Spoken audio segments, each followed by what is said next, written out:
Hey everybody, how's it going?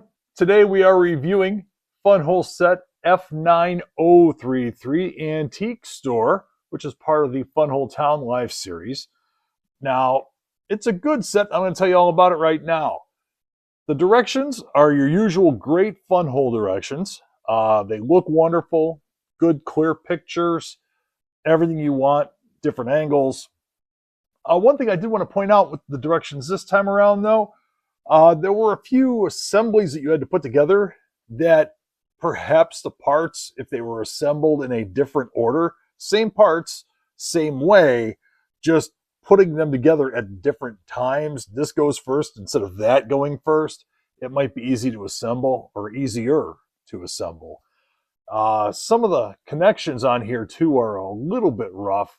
There are some places where things are attached with one stud. They tend to fall off. It's a little more fiddly than some of the other Funwhole sets that I've put together. So I just wanted to warn you guys about that going forward. Now, the lights, nothing new there. Good stuff on the lights. Funwhole lights are wonderful, and this set is no exception. One thing of particular note is there's a stained glass window up in the front of the set. It's really hard to capture just how good this thing looks with pictures. So I'm going to do my best and try to show you what it looks like, but it doesn't do it justice. It looks much better in real life. The light switch is easy to get to, which is nice. Now, is this set a modular? Well, it is, but it isn't. It's close. It could have been. There's a bit of a back alley section on the back side, which is okay. But then on the left side of the model, what you would expect to be flush isn't quite flush. There's a few places where studs are sticking out, or there's a drawer to access the electric components, or even the battery pack itself kind of hangs out. So you're hanging out almost a full stud wide on this side, so it's going to be really hard to snug it up to a set next to it. So is it a modular? Kind of yeah, kind of no. You could modify it. I think it could be done to make it sit closer, but it won't be perfect, not without some changes. So that's a little bit of a detraction. Another detraction is a lot of the windows don't have glass on them at all. That's a little bit of a disappointment to me, that you could just walk up and stick your fingers in. I would hope that the glass would be there. Just one of those little things. It's not a deal breaker. I understand why it's there. It's for artistic choice. They wanted the windows to look a little different than they usually look. But I was a little disappointed that the windows weren't what I thought they would be. Now, one thing that is put together very well is there's a chandelier up in the top.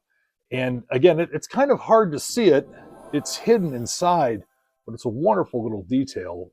Very well constructed, even though it doesn't have great connection points. It really isn't a problem in this case. It's a problem in other places, but not on the chandelier. Also, the printed parts are wonderful. There's some really great printing in here. There's a clock in particular, kind of showing the flow of time from youth to old age. And I thought that was a really cool piece of artwork. It's on the third floor of the antique shop, antique store, and which is dedicated to clocks. The other two floors of the store are kind of mixed in and out, not so much of a dedicated theme as the top floor being themed out with clocks and time. Now, one cool feature is there's a central shelf that goes down the middle of this set.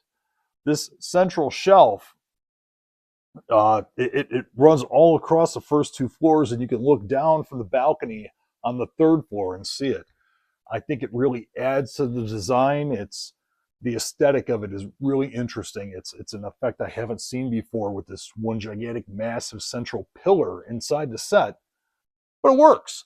I like it. It's not a bad thing. The one truly bad thing, and we'll see how it goes. These things never seem to work out when you do it live. There's a design flaw on the back door.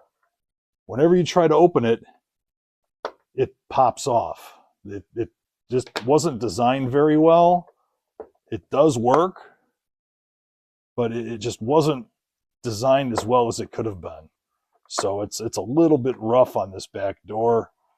I understand why they did it. They tried to bevel the edge so it was easier to open and close, but it just didn't work out the way that they had hoped it would.